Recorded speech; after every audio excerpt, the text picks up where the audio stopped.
Hey guys, what's up? Welcome back to GTA Froze. And with GTA 6 on the way, you want to make sure you're not lagging in GTA 5 in any way, shape, or form, because obviously if your PC can't handle GTA 5, it can't handle GTA 6 either. So today I'll be covering how to get higher frame rates in GTA 5. And yeah, I know the game's been out for a while, but there's also an expanded and enhanced edition coming out, so you'll need this for that too. Try me. So the first obvious step is to lower your graphics, but you probably don't want to nuke all your graphics and make it look like a Play-Doh animation gone wrong.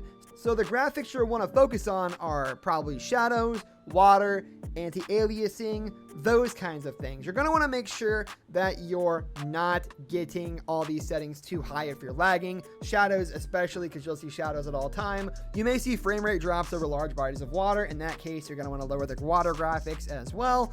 And just so you know, if you're trying to get like super high frame rate, like you're not dropping below 60, but you want to make sure that you're, going super high ultra gamer mode, because I have a 3080, I know it, boys, don't worry about it. You want to make sure that your VSync is off, because that can also limit your frame rate to your monitor's respected output, because for some reason I have a 60 Hz monitor and a 144 Hz, and it auto defaults to 60 with VSync on, so you're going to want to just turn that off.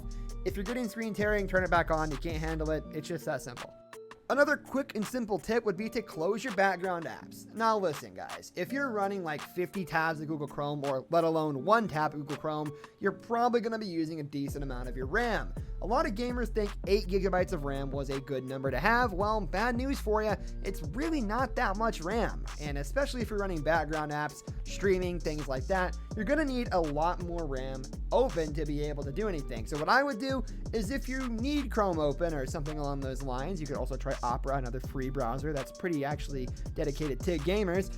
You should open up Task Manager and close out any tasks that just haven't closed that you wanted to close. Some tabs just don't close sometimes, and it's just a little bit of a release on your PC to be able to close those tabs.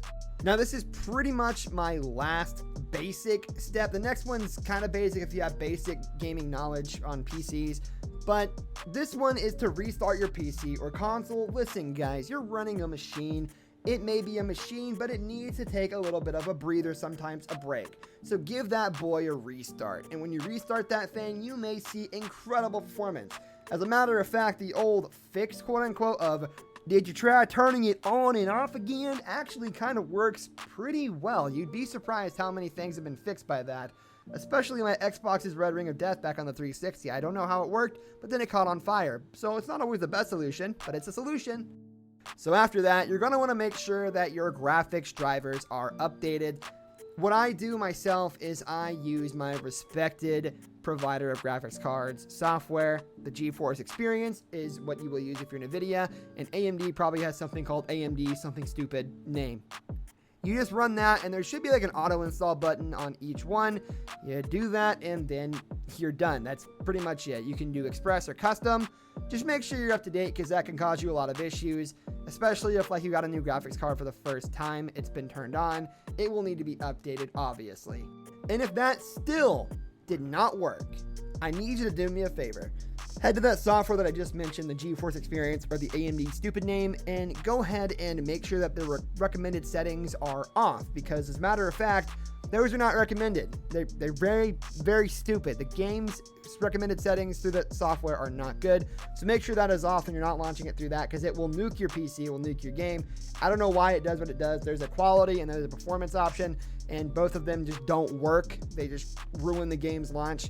So go ahead and get that off, and go ahead and open the game and put it in full screen. Full screen will actually make it a little bit easier to run as well. And if it doesn't work, well then we may get to our last step, which you're probably not going to want to hear. You're going to want to upgrade your hardware. Now listen, I know that there are tons and tons of scalpers out in the market ruining the prices of graphics cards and consoles and everything else, but when push comes to shove, man, there's not much you can do. My recommendation would be to head to your local Best Buy, download some monitors if there's no graphics cards there. If you're near a Micro Center, you're in the best luck. Micro Center has amazing drops. Be there as early as you can, and well, I just wish you good luck on that end, because it's rough, boys. It's rough. That's going to do it for today's video, guys. Thanks for watching. If you enjoyed the video, leave a like on the video, and don't forget to subscribe to our channel. I'll catch you next time. Goodbye.